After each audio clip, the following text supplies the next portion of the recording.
Okay. Good evening. Welcome to the latest installment of Building the Scottish State, and I have with me back David Henry. I had him a couple weeks ago, and we wanted to get to talk about broadcasting, but the time kind of went out. So broadcasting in an independent Scotland will be the primary focus. But first of all, David, thank you for being with us again this evening. Thanks for inviting me. Okay. Well, before we get on to broadcasting, I just wanted to get from you an update on the Manifesto for Indy and how it has been progressing. And just for those of you who are watching who are unaware of it, the Manifesto for Indy has been developed over the last few weeks, which essentially facilitates the use of the May Holyrood elections to essentially declare reaffirm the sovereignty of the Scottish people, and through this sovereignty they affirm that the Scottish government is the only government competent to govern Scotland, and which essentially becomes making Scotland essentially independent. And we've revised it recently in the light of more information, particularly from regarding Efta, because we initially envisaged resurrecting the continuity bill, the EU continuity bill that would hopefully be able to help restore the fishing and agriculture and other essential Scottish trade in Scotland, which is being absolutely pummeled right now due to Brexit.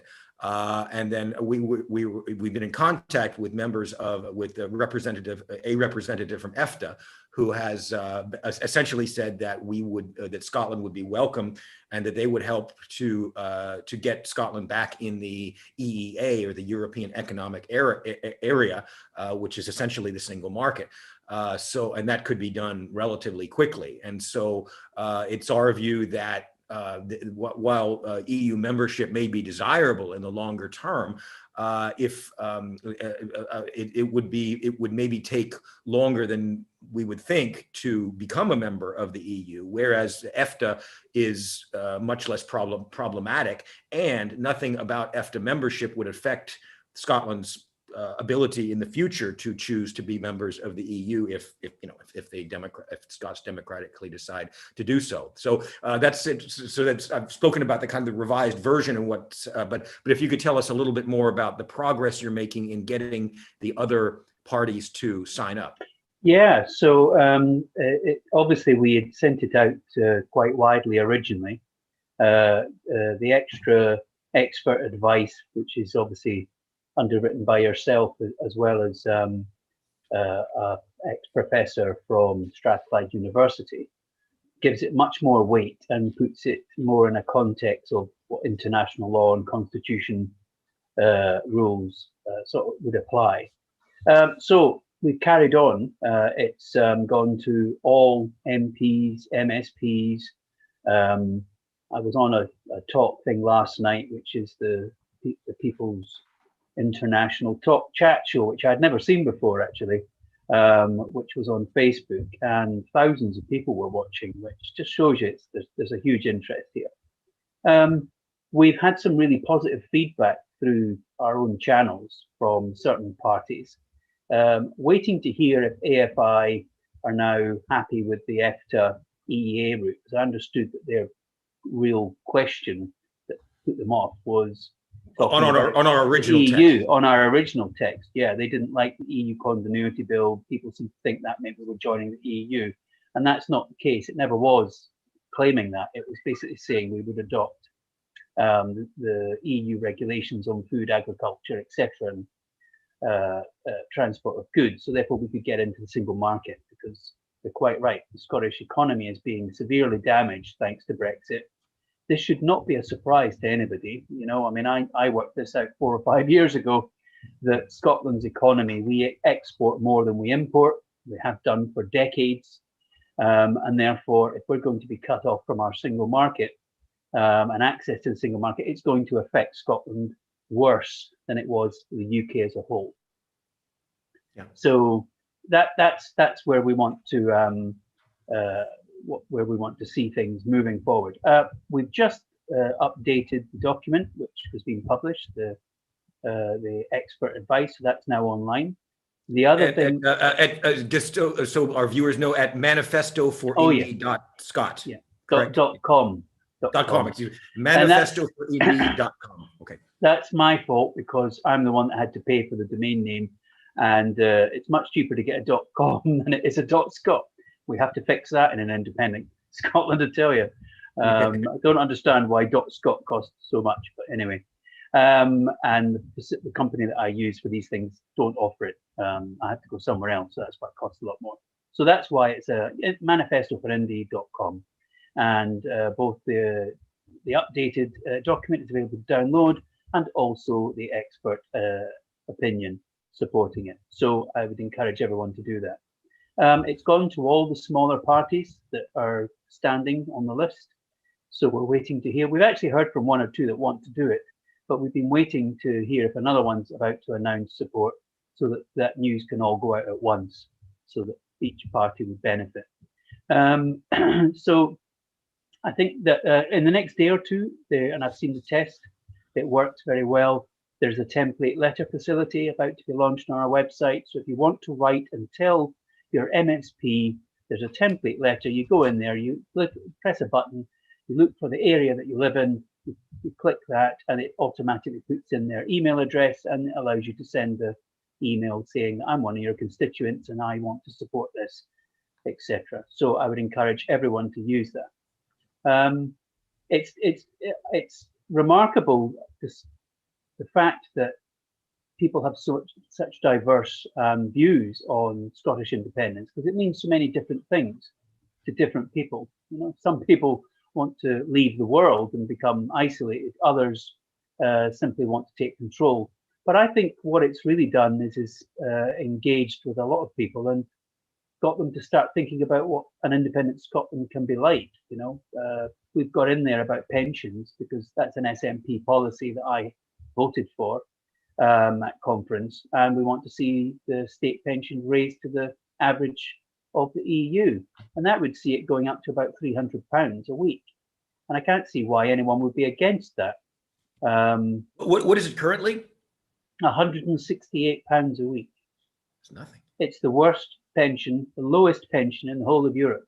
So this is a key point. This is a key difference that can be made after the 6th of May.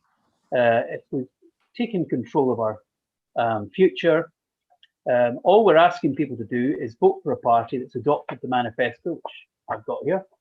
And the key sentence is, if people haven't read it yet, the Scottish people assert that the Scottish Parliament is the only Parliament that is empowered to represent the sovereign rights of the Scottish people. And as you know, Mark, there's a brief background, historical background to Scotland's nation and the claim of right and all that in there. And we had, as you also know, in our meetings on Saturdays, we had 4 or 5 pages of history with endless dates and important bits of history written down. And I think the only job me and Jeff had was, well, we can't include all of this because no one will read past this. Yeah, we have to condense this down.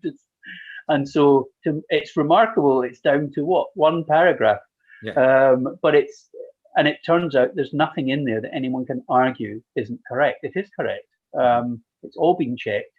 And now's the time to do it. And this is what we have to get people get involved. I think the next thing that we all need to do is encourage the yes voters who are not registered to vote. And I suspect there's quite a lot of them.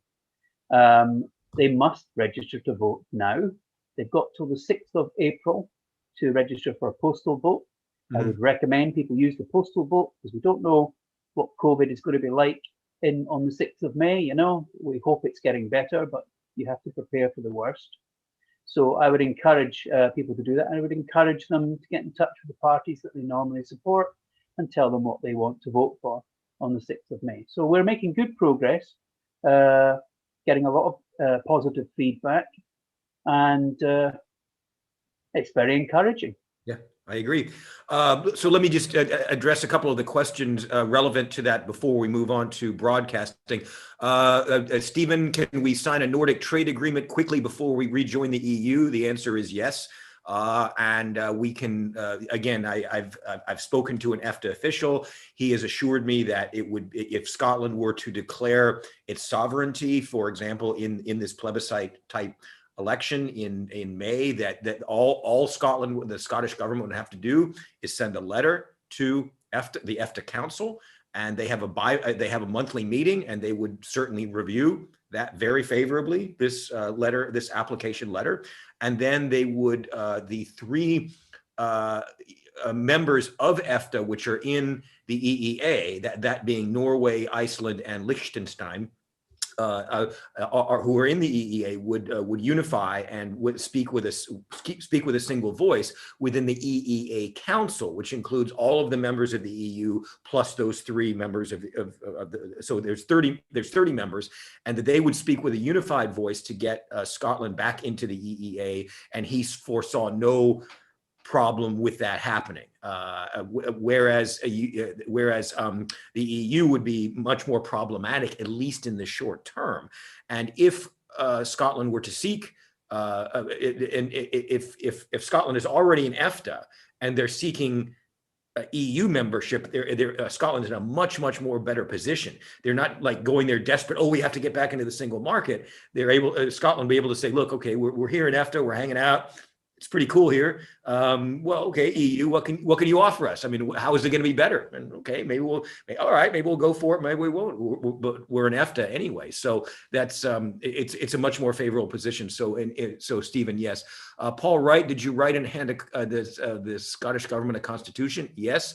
You can look at it at wiki.scottishconstitution.com.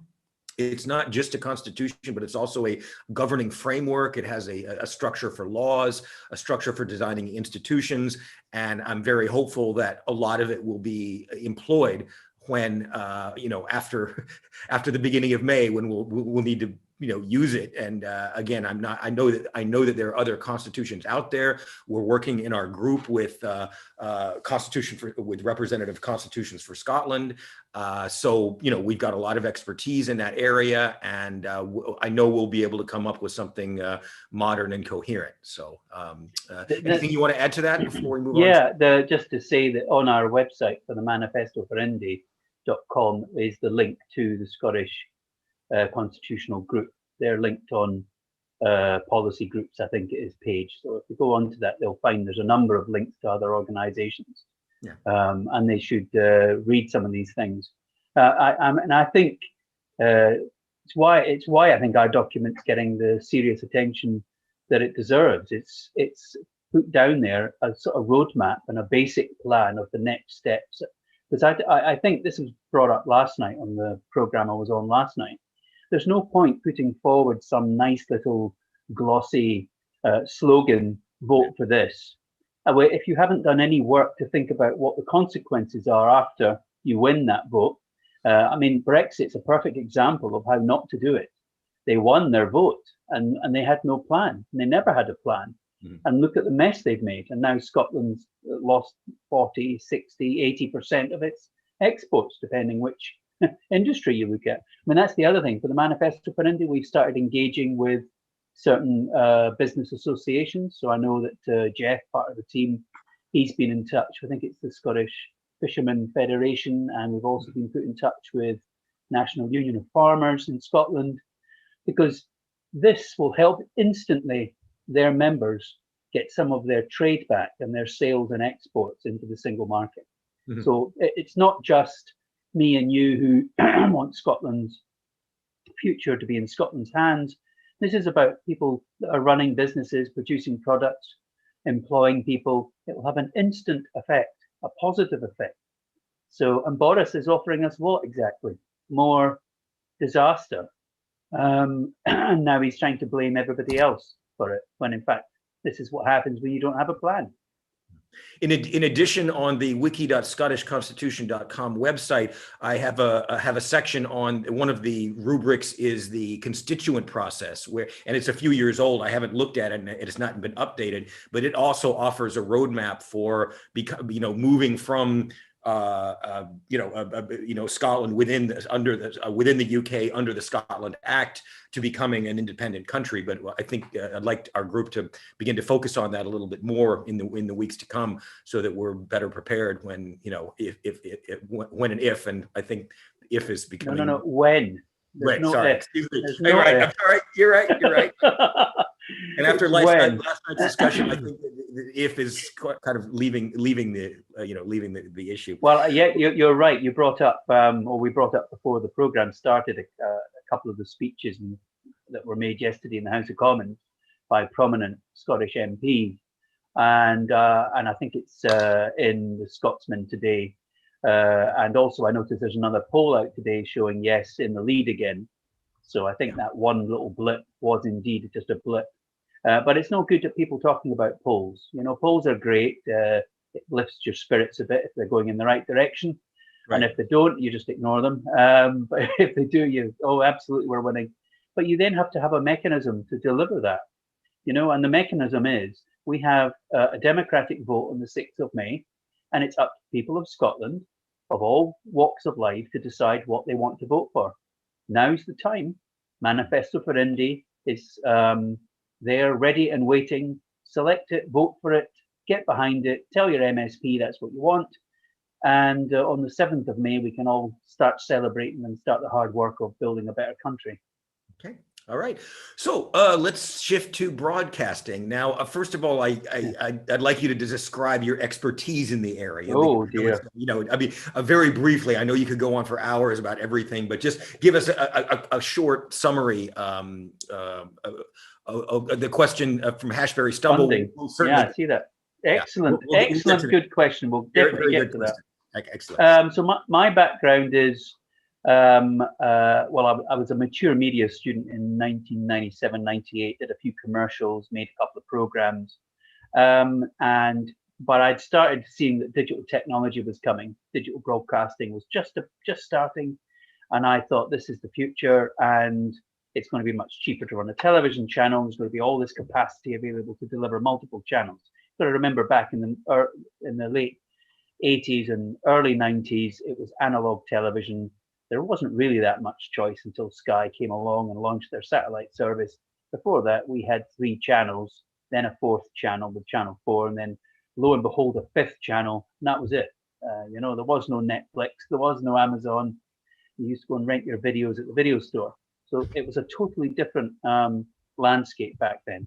And the dominant player in all of that has always been the British Broadcasting Corporation.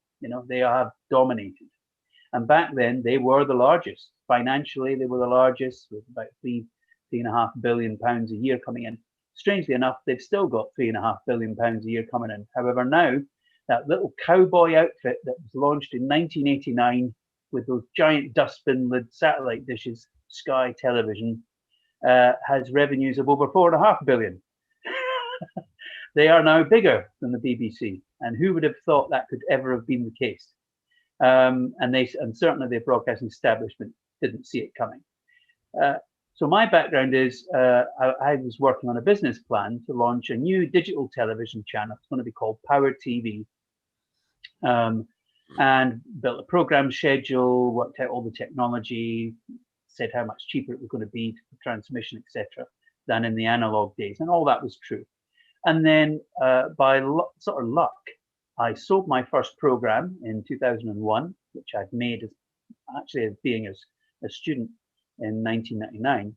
And I sold it to a little channel called Rapture TV. It was about clubbing and dance music. And the first one was made in Edinburgh. We had lots of interviews with big names. Howard Jones was up DJing somewhere, and we got an interview with him. And so we'd made quite a nice, interesting, good program. Anyway, I sold it, and it got broadcast in 2001.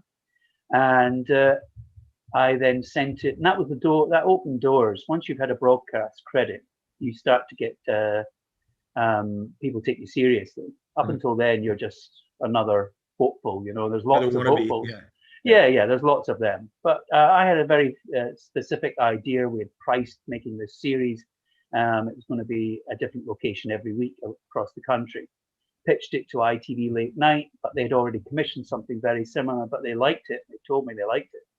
And then I sent it to MTV Dance. Now, MTV had launched multiple digital channels at that time, and one of them was MTV Dance. Obviously, Rapture TV was a competitor to them, and they really liked it. And I got called down to London to go and see this commissioner for MTV Dance at their strange offices.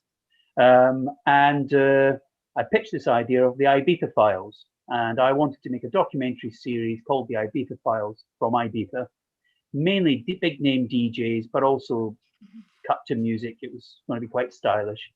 And so I went out there myself with my own pocket money. I got a loan of some equipment from a professional supplier, and I was out there for, I think, 3 or 4 weeks filming and shooting stuff. And when I got out there, there was these billboards all over the island of Ibiza, all for Rapture TV. There were billboards everywhere. It was unbelievable. But they had gone bust, apparently, and been all rushed back home. And I phoned back about 2 weeks into my trip over there. I told them because for 10 days I didn't get a single DJ to turn up for the interview. Right? This is what happens in Ibiza. Anyone who ever wants to go to Ibiza and film stuff, I've got a warning for you. It's a party island, and it's known as a party island for a good reason. Everyone's partying. And so you get all these people that are booked in. Oh, yeah, we're going to get Judge Jules, and we're going to get this, and right? And they never turn up, right? So for 10 days, I had the sunsets and the establishing shots and all this beautiful photography that I'd done, but not a single interview yet. And then in one day, this is just how bizarre it happened. So again, I booked all these people in, thinking, I wonder if any of them are going to happen today. What am I going to do? We've got no story yet. Got all this lovely footage, but no story. Anyway, first interview, guy did turn up. He was from Ministry of Sound, and we shot it in the castle up the hill. Beautiful location, gorgeous, great interview. Then I shot Tall Paul down in the marina. Beautifully shot as well. It was lovely, and so a great interview. He just released some new song, I think that was a big hit. So and then Dave Pierce, a Radio 1 DJ. Okay. I get a phone call back saying, yes, he'll do it today if he can come up now, right, to the villa. Come up now. He'll shoot the interview now.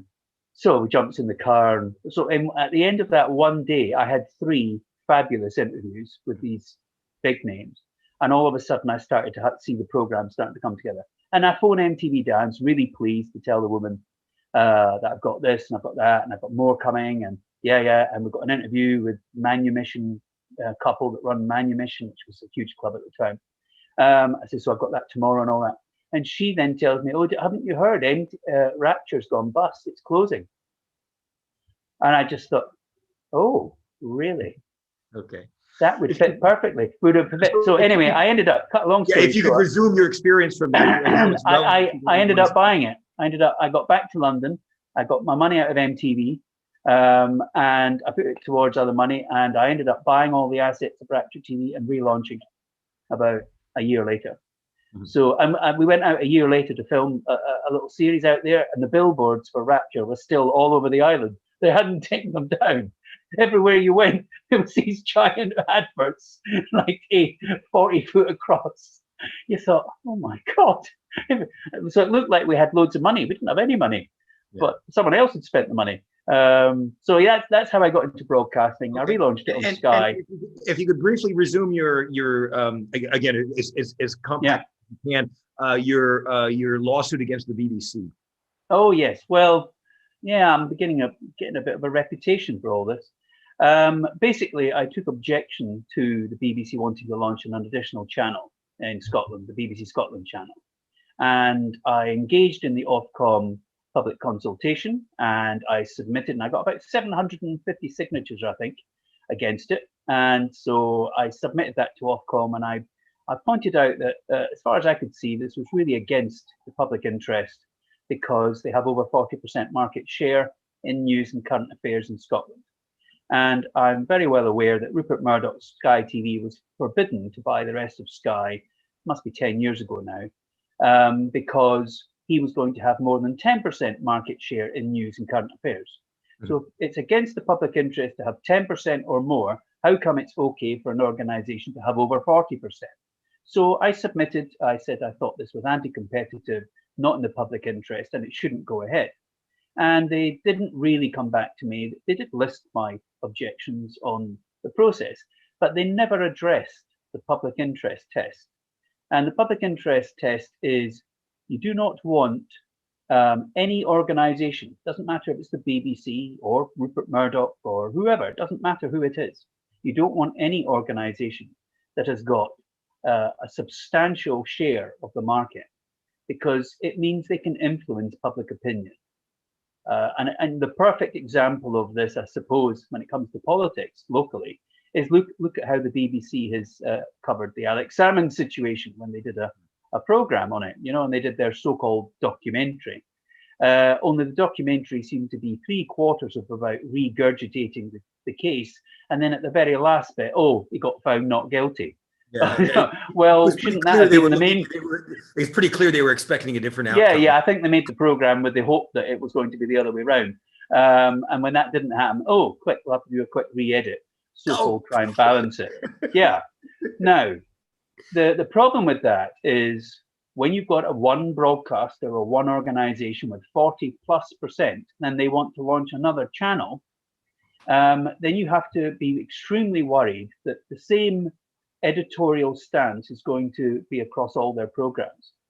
And that is against the public interest. What the public interest in this is to have news and current affairs from multiple different suppliers, all with different editorial stance. So I wrote to Ofcom before it went to the court, and I threatened them with it because I said they didn't think they were taking it seriously and they weren't dealing with my concern, which they weren't. There was also a concern raised by STV, you know, Scottish Media Group, because it was going to likely put their little channel STV2 out of business. Well, funny enough, it did. That's exactly what it did. STV2's budget was £2.5 million a year. BBC Scotland's channel is, I think, 35 million.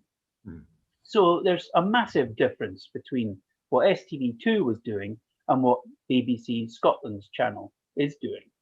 And I've seen nothing since they launched that tells me that I wasn't correct to be worried. They have, their programs haven't really been very good.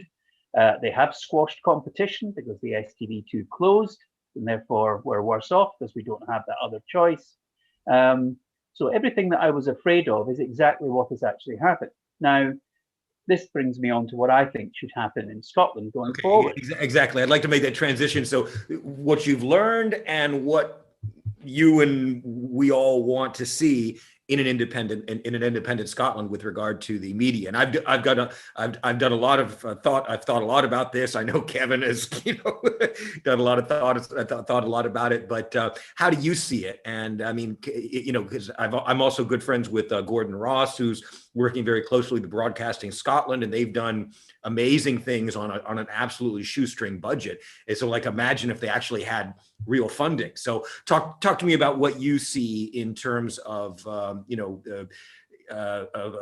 basically canceling the BBC and having that flow of funds go to actual, legitimate, respectable media organizations. Well, the first thing you need to understand is what the budget that the BBC has in its revenue stream from Scotland. It's about 350 million a year. And it doesn't spend. Just to be clear, that's the amount for the license fee that is cultivated from Scotland, directly from Scotland. So it's about that. It's probably a bit less now because there's been more people cancelling. But you also have to take into account how much they have as a pot to play with.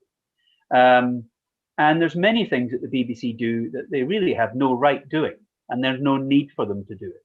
They want to do everything. They want to control the iPlayer so all their stuff is on their catch-up service. They want to do local broadcasting, local radio stations. There's no reason for the BBC to be doing local radio, none whatsoever. Local radio used to be very well financed through advertising. I remember the ILRs, independent local radio stations, where they were local, and I never listen to them now, to be honest. So I'm not an expert on what they sound like now, but most of them seem to have all been bought up by national networks, and they're just sort of franchised out. They're not really local anymore. Is Sinclair one of them that buys them out? I think the main ones are global, and I'm trying to remember the other one. There was Clear Channel, but I don't know. Yeah. I think they've pulled out. I mean, there's so you have to take into account how much money the BBC currently has in Scotland. It certainly doesn't spend anywhere near what it generates here on programming. Then you look at other models. Now, the world has moved on, so we don't need a TV license anymore. The BBC doesn't need to rely on that. They could be a subscription-only service. I would propose that going forward in Scotland, first of all, people need to remember there's two sides to broadcasting, and people always forget this. There's the production side and programming, so there's broadcasting, and then there's the reception of it. And people forget about receiving. You know, they forget that it's no good just broadcasting stuff. If nobody's watching it or it's difficult to receive, then you're wasting your time. So people have to understand that broadcasting is a two-way thing. Broadcasting is sending and also receiving. The world has moved on since the BBC was invented in the 1930s and 40s. In fact, it was around in the 1920s for radio. And if you look at it, it's quite funny when you look at television. I love the story of John Logie Baird trying to get the BBC and the Director General of the Post Office to give him access to a broadcasting transmitter because he was trying to use his early television service. And they refused. And they said there was no future in this nonsense. Oh yeah, that turned out to be accurate, didn't it? Well. Yeah. So in a modern democracy, the number one thing is we need to have choice. We need to have choice, but we also need to have standards. And the UK used to be very good. I mean, the one thing I will give the BBC is they did set the technical standard of program making very high. You know, I mean, we judge everything now by what we were brought up on. However, I don't think their editorial stance is healthy. I find Channel 4 News a better model. I find Channel 4 generally a better model. And it's a better model because it was set up deliberately to be different to all the other broadcasters. Its job was to offer an alternative view and an alternative program and programs than the existing providers. Because when Sky launched back in late 80s, early 90s, it was all cheap imports from Australia and America, and they were making very, very little. Now it's a different story. They're now investing large sums of money. But then so is Netflix, so is Amazon. So a Scottish broadcasting infrastructure for the 21st century needs to take into account, I think, 2 or 3 fundamentals. One, I think it's appalling that people who are effectively at the lower end of the income bracket are being forced to pay the £157.50 a year TV license, even if they don't want to watch anything the BBC is broadcasting. It seems to be very unfair when technology is available to ensure that only people that pay for it actually get it. Yeah. So that I think everybody knows the BBC is afraid of a subscription model because they know they're not that popular, and they might actually struggle to survive in a competitive world. So they choose not to go down that route. Scotland can be different. So I've been doing a lot of notes. First of all, the funding that the BBC is playing with. Then look at the funding that in Ireland, which is a slightly smaller nation than Scotland. I think they've got 4.6 million people. They have RTE. Does that include Northern Ireland as well? No, that would exclude Northern Ireland, just the Republic of Ireland. And they've got RTE, which is a similar sort of model to the BBC, but slightly different. They do take television advertising, so it's commercial advertising as well as a license.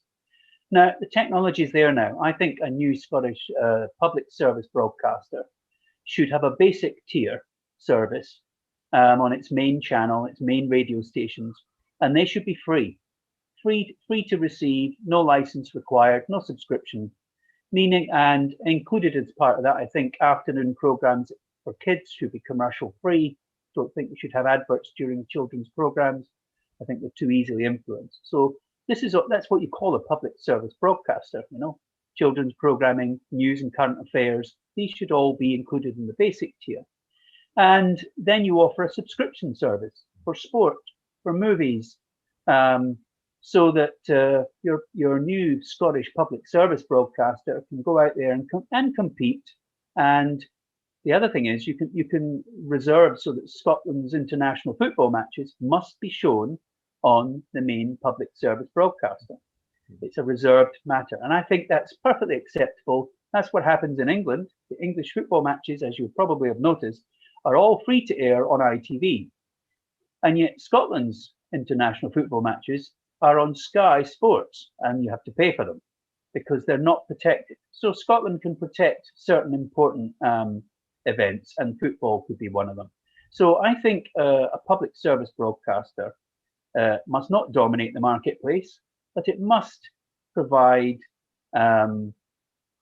choice and quality. And I think also it can be part of, I believe the Scottish government should have a policy where the public service broadcaster is gifted bandwidth, which is what happens in the UK at the moment. The BBC has bandwidth gifted to it.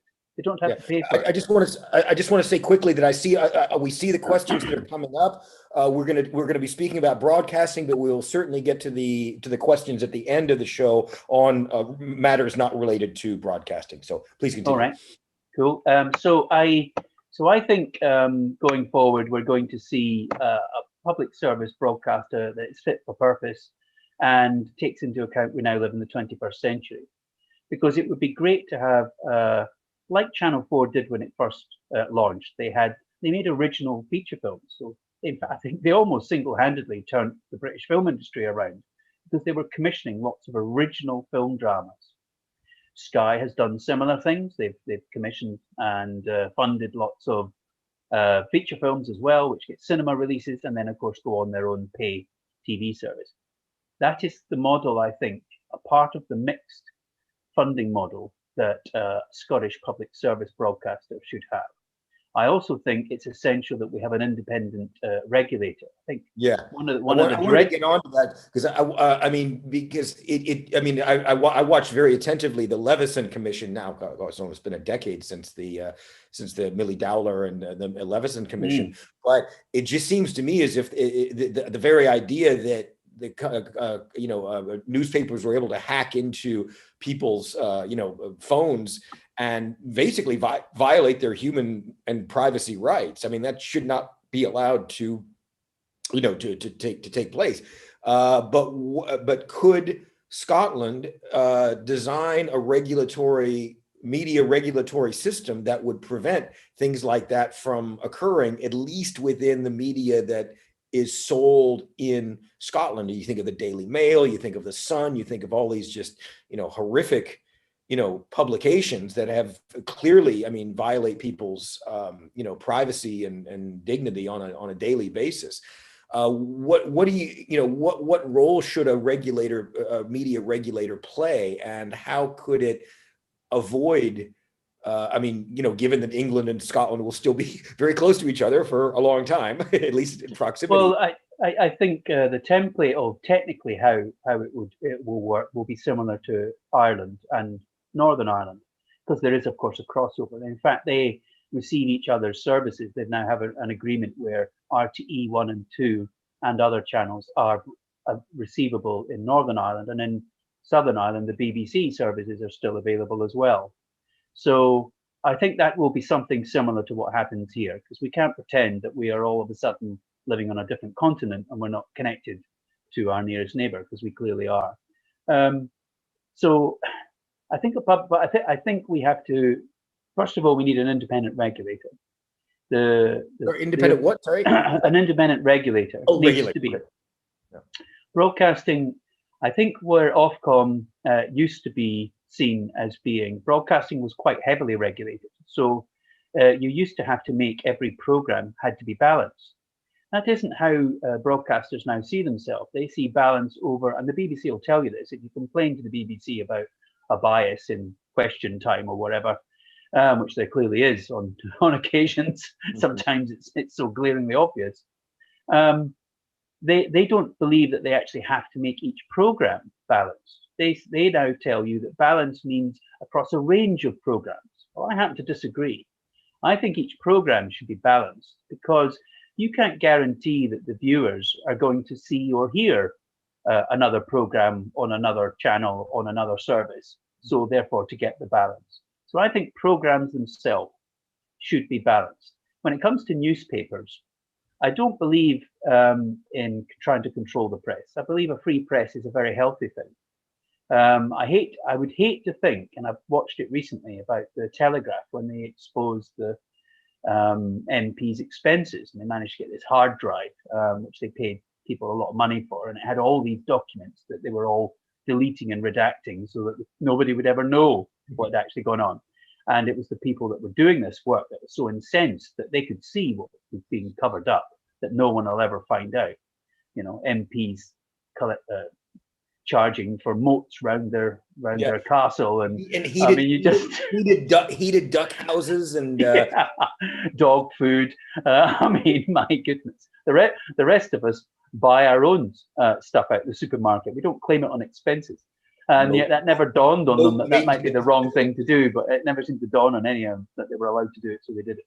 So, but saying that, that's a free press. Now, can you imagine if let's say back then the Daily Telegraph had a newspaper license to print, and it was through the government of the day? Well, what happens when you displease the government?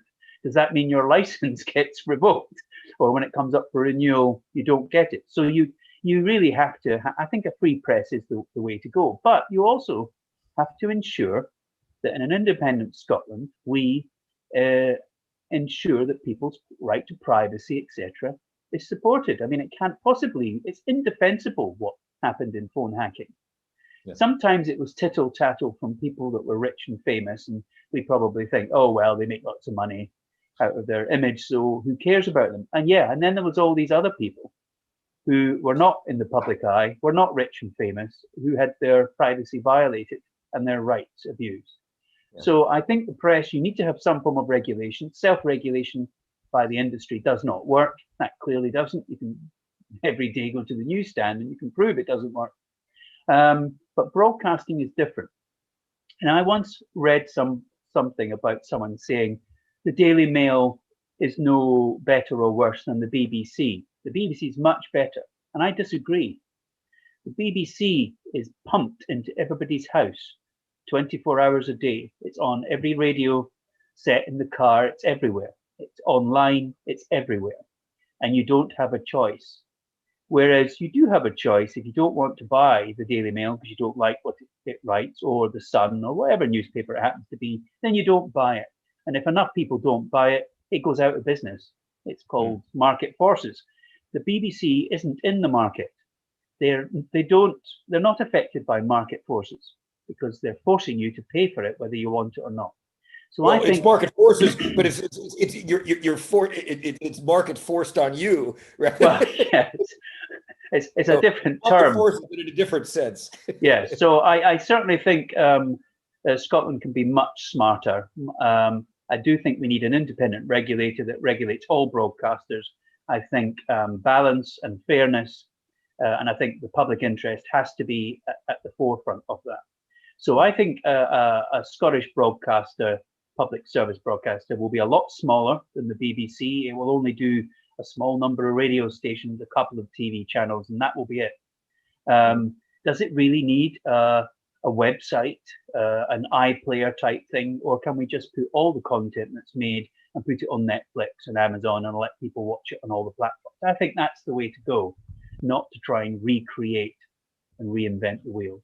And what's your idea for funding? I mean, it's simple enough just to redirect the BBC, the money that would the license fees that are normally paid to the BBC to make first of all make it not a criminal offense. That's just absurd. And then maybe lower it, but have it go into a fund that subsidizes and helps out local media, commissions films, and it makes a genuine Scottish, movie, TV show, whereas most of it now is based on the BBC. I have a good friend, Alan Knight, who made, London Calling, and his experiences with the, with getting money or getting subsidies for films is just, really difficult. and how, what is your vision for kind of a funding model that could fund people like Alan or others to make genuinely independent, authentic Scottish content? Absolutely. And in fact, I proposed a central funding fund for original content. And I think, first of all, public service broadcasting, which is, for people that don't know what it is, it's things that commercial market will not deliver itself because it doesn't make any money, it doesn't get a huge audience. So it's news, current affairs, children's programs, educational type things, even documentaries sometimes. They're very difficult to finance in the commercial world because they don't get big audiences. The Strictly Come Dancing, The Voice, these, X Factor, they get large audiences and they get lots of revenue coming in from, because it's a large audience. But these other public service broadcasting is very difficult. So you have to fund that. You have to realize it's a public service. When it comes to funding new talent and funding programs, I absolutely think it's central. You cannot leave it up to the market because one of the terrible things in Scotland, and I remember doing the figures, it's for an SNP resolution actually that I was trying to get to conference years ago. There was, I think, something like 3,500 media students qualified a year, right, out of the universities and the college courses doing film, TV, and media production. And there was virtually no jobs for them. I know. The only job. I've thought about that a lot. I mean, to think how much good talent there is out there that could they all go to London to make some amazing stuff. And you just think of all these people that all these students that are very creative, got a good education in filmmaking and what have you, but they can't get any work, and certainly their talents are not being realized, which is it's just such a waste, absolute. And absolutely, and so therefore, Scottish public service broadcaster can be a hub and a centre to attract and support exactly that. And I did a lot of research. I'll have to dig out the document somewhere where I researched how many colleges and universities there were, and that a new broadcaster should link in with these courses so that they get work experience, because that's the other thing is, as I know, I was lucky. Mind you, the harder you work, the luckier you get. So I just my grandpa often said that. It's true. I just don't take no for an answer. So that's in fact, I sent videotapes. This is VHS days, wrapped in tinfoil, so they look like chocolate. And that's what the woman in MTV Dance said when she received my showreel. She went, "Oh, I thought someone had sent me a bar of chocolate." I was quite disappointed, but it got it noticed. So the technology is now so much cheaper, so much more readily available. But it's not technology that makes programs or films or content. It's people, it's talent that makes it. You can have all the technology in the world and make boring, dull rubbish that no one wants to watch. It's all about creative talent and storytelling, and it really is. And I think, so first of all, a public service broadcaster in an independent Scotland will have a limited fund. It'll have limited funds because we're a small country. That doesn't mean we can't do co-productions with American studios to increase the budget of big dramas. I mean, how come Sony Pictures Television makes $1 million an episode, I understand, for the Stars Network, for Outlander? It's a global program. It's made mostly in Scotland with mostly Scottish crew. It's all about Scotland and time travel and all that, right? Well, wouldn't it have been great if it had been a Scottish production company that was making it for its own network? I mean, we don't even have a broadcaster in Scotland that's prepared to show Outlander because apparently it might inflame our senses and make us all vote yes for independence, which maybe they're right. I've watched some of it, it would. But that's the sort of thing that a public service broadcaster can help fund, because they've got a network. Now, you asked what's the funding model? Well, if the government in Scotland gifts bandwidth to the public service broadcaster, so they don't have to pay for it. So they've got a whole MUX, which fits 10 television channels in it, on Freeview, and it's given to them, so they're not having to pay for it right now, but they're only allowed to use a little bit for themselves.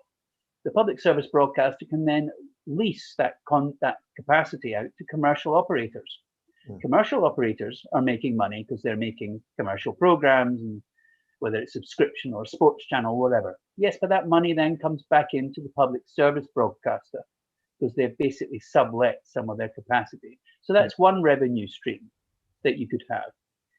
The second revenue stream, I believe all broadcasters licensed to be received in Scotland must put in an hourly rate into a central production fund.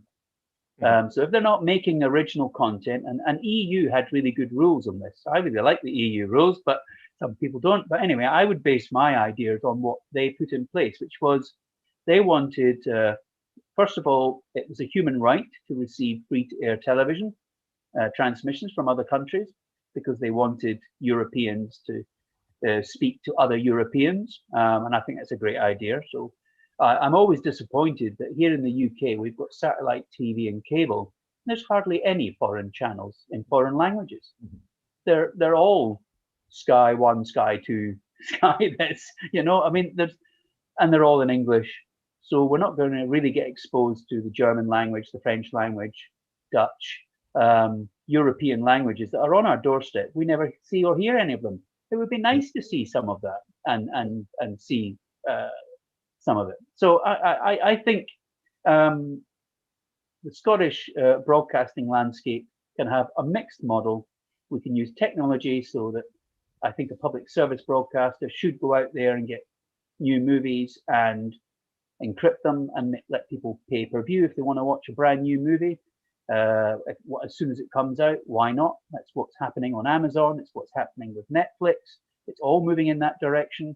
So I think that's how you would have different revenue streams.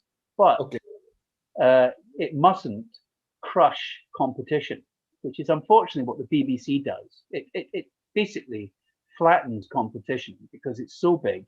It's got all this capacity itself. It launches new channels like BBC Scotland channel, crushes STV2, doesn't bat an eyelid at it, which that is, STV2 could have been funded or partly funded. Maybe the BBC could have done it and let new program makers fill that little channel with new programs. That would have been a way of giving us extra choice. Instead, it's gone. Okay, I'd like to get to the questions now. I'll first go to the questions that are germane to broadcasting, and then we'll answer the other ones that are more related to independence and Efta. So Hashbury Stubble, I think you've just answered that to a large degree. How should an independent Scotland fund a national broadcasting organization? My choice would be from taxation. You could do it that way. I think I described at the beginning that I think there should be a base service which doesn't cost anything. It's available to everybody for free.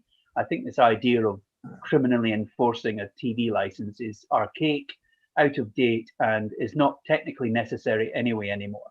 So I think a mixed model is the way forward. I think you would have a public service broadcaster whose prime time hours on its main channel has TV adverts and sponsorship. If you've got a decent size audience, that will make more than enough money to make programs. So that brings in funding. I've described how you would use your bandwidth to effectively mean that you're generating money from that bandwidth from commercial operators. So therefore, the public service broadcaster is being subsidized.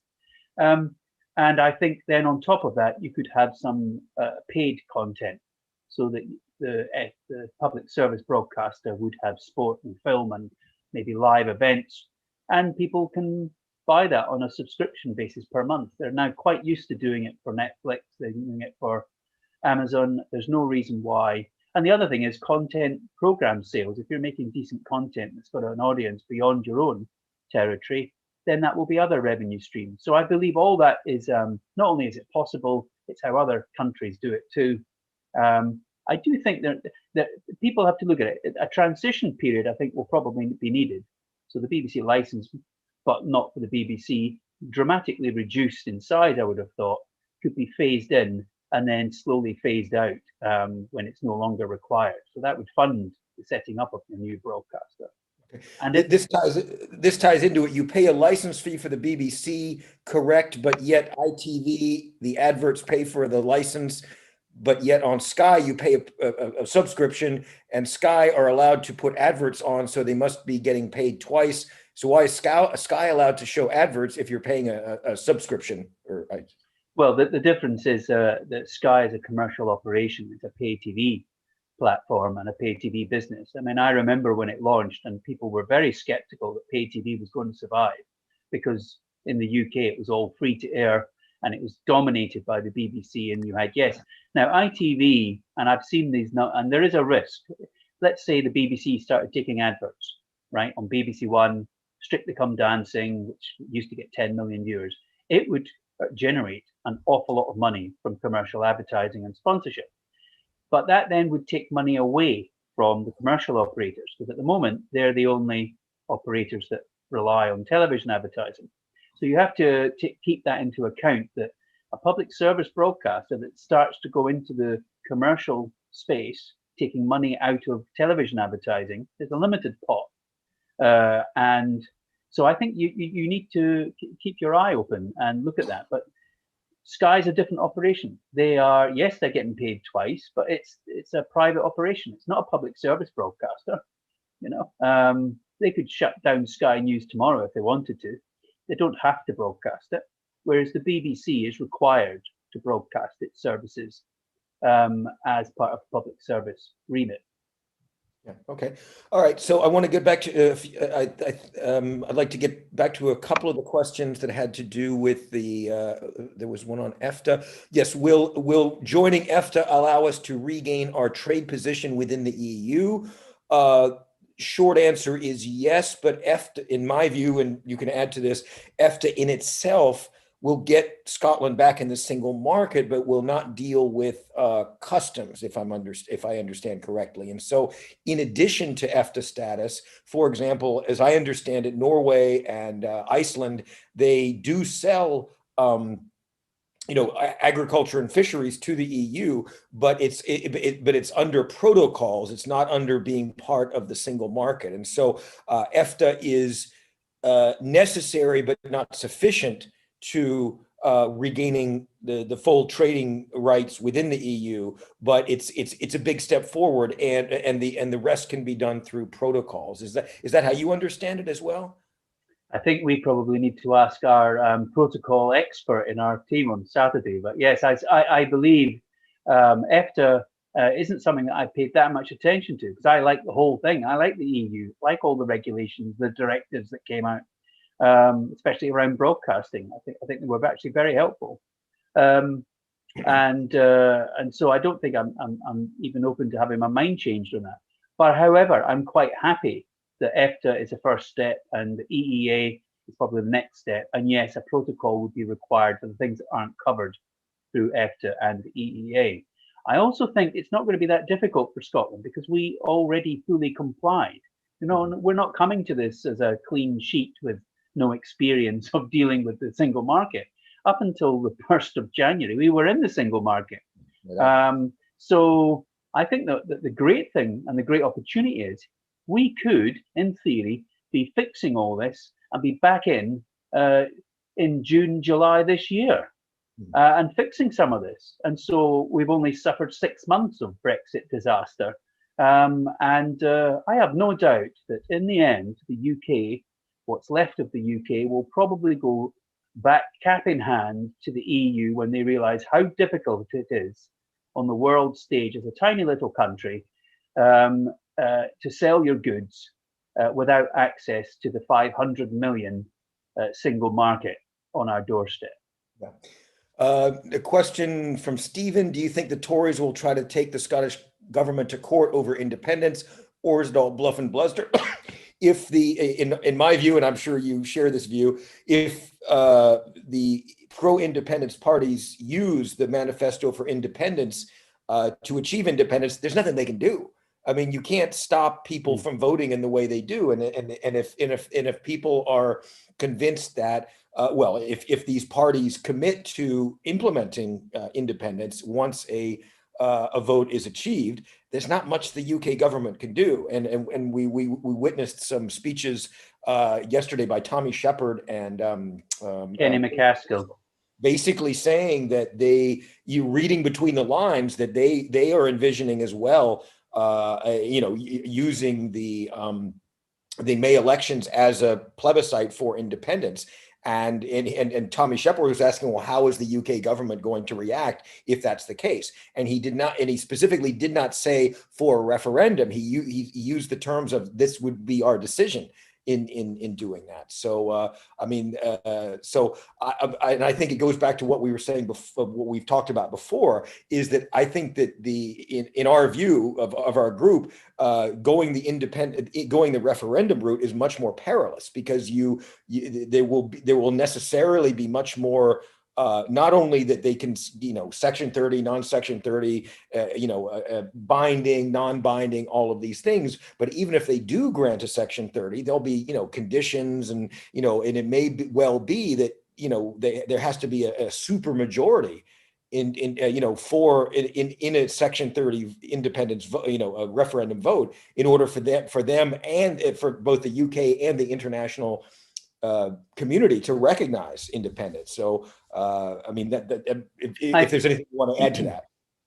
I think I covered this a little bit last night when one of the other panelists was talking about IndyRef 2, right? And they didn't care whether we had or we didn't have a Section 30. And I highlighted the huge danger that Section 30 actually represents. Section 30, whether they grant it or not, if they grant it and we agree to it, we have effectively set an international legal precedent, which means we can no longer then claim that that's not necessary in the future. So let's say, unfortunately, we lost again, which I'm hopeful that's not the case. But you've effectively set in stone that you must always go down that route. You've effectively given away your sovereignty to your neighbor, and you now must have their permission if you want to leave. And I think this comes back to, it's the same old idea of being in a terrible abusive marriage. You want to get divorced, but you can't get divorced, the court tells you, unless your abusing partner gives you permission. And the abusing partner says, no, I like abusing you, so you're staying. Oh, well, you just stay then. This is just totally ridiculous. Scotland's a sovereign nation. We've been a sovereign nation since 892 AD. People talk about the Act of Union. The Act of Union is quite new, quite recent. And as for the UK in its current form only was created in 1921. It's 100 years old. Some of our citizens are that age, and they didn't get a vote on it. So I think it's total nonsense, this idea that we need permission. I see there's one question in there about should I be consulted by the SNP about broadcasting. Well, I'd happily write the Broadcasting Act for you. I certainly think based just to on say the EU question, rules. Any question for David? Any chance of you being consulted by the SNP on how to set up a broadcasting in Indy, Scotland? You obviously know what you're talking about, and it kind of depends on the coming days and weeks, I think. Well, who knows? Whether the SNP. I was going to say stranger things have happened. But I think from being on the other side and seeing it, I'm very much in favor of competition in marketplaces, because I think it keeps people honest, and you get a better product and service. So that's why the BBC doesn't have to compete, and that's part of its problem. It's a dominant provider. It forces all pay TV platforms to carry its services. It went to court. It was an own goal, funny enough. They took Murdoch to court. This is a long time ago, about 1990, and forced what was going to be Sky Digital to give them prominent listings on the new Sky Digital platform, because they were afraid that digital TV was effectively going to launch hundreds of channels, which of course it did, and exclude them, so that they would just not exist anymore. With or on the phone. Yeah, well, unfortunately. Anyway, so they went and took the Murdoch organization to court, and they fought to have this inserted in the Broadcasting Act, forcing that they must carry obligations, so they must be carried. By the way, that's another revenue stream that I believe a Scottish public service broadcast, it would have a must-carry legal requirement. So a pay platform like Sky or Virgin Media, the cable company, would have to carry the channels and give them prominent listing, i.e. number 1 and 2. but would also have to pay a small carriage fee to the public service broadcaster. That is another revenue stream, and it means you don't have to go down this route of getting a TV license. I mean, it's ridiculous. You get Virgin Media or Sky TV, you take out a subscription with them, so you're paying whatever it is, 15, 20, 30 pounds a month, and you also have to have a TV license. Well, why do you have to have both? So you would have thought, now I do know that public service broadcasters have tried to go down this route. They wanted pay platforms to start paying them. And the counter argument is, well, the pay platforms get revenue and get benefit in kind, because if BBC channels were not on Sky, then Sky might not have as many customers. I'm not sure that's the case anymore, because I don't think that many people really watch the BBC. And Christmas ratings, I mean, I don't watch it at all, but Christmas ratings, I think their top show was 4.6 million viewers, was their top rated show on Christmas Day. I mean, that is absolutely appalling. That's half of what it used to be. It used to be 11 million. And 10 years before that, it was 20 million. 20 million viewers for a program on Christmas Day. Now the best they can do is 4.6 million. What does that tell you? It tells you they're all watching Netflix. That's what it tells you. So absolutely would love to draft the Broadcasting Act and bill and an infrastructure document of how it should be done. And depends if they'll listen, of course. Yeah. Okay. Just to wrap things up, speaking of Sky, Kevin has told us a Scottish parliamentary committee has concluded that the First Minister Sturgeon misled Parliament. Sky News understands that Holyrood's harassment committee has reached the conclusion by a majority vote ahead of the publication of its final report. Members have decided that Miss Sturgeon misled committee itself and as such misled Parliament and potentially breached the ministerial code of conduct. We'll see how that plays out. Well, that would be an interesting day to be running Scotland's top current affairs program, wouldn't it? Yeah, exactly. That gives you a story. Well, I'll take it with a pinch of salt until I've seen the facts. But yes, that sounds a bit worrying. Yeah. Okay. I think we've covered everything. So, anything you'd like to add before we say goodbye to our viewers? Well, thanks for everybody's input. I would really stress that now is the time. Now's the time to go to manifestoforindie.com, download the documents. Somebody did ask earlier, I saw it, what about the template letter? Yes, it's going live. I didn't get to that. It's going live shortly. I've tested it. It did work. So it'll go live on our website shortly. We'll obviously spread out the news everywhere possible. We just need to make sure that all the links are working, because it's very easy. You go in, it's a standard letter. You can add to it if you want. And you just go down tick a little box and tell where are you living, click, there you go, that's your MSP, send. So we want them to get thousands and tens of thousands of emails demanding that they adopt this. And on May the 7th, we could start building a better country. Okay. Well, thank you for that, and thank you for being with us again, David. And thank all the viewers for watching. And I'll be back next week, maybe with David. Who knows? It's such a lovely guest. We'll have to get our own show. Well, you need to set it up. I mean, Thanks for inviting me. Thanks, everybody. Of course.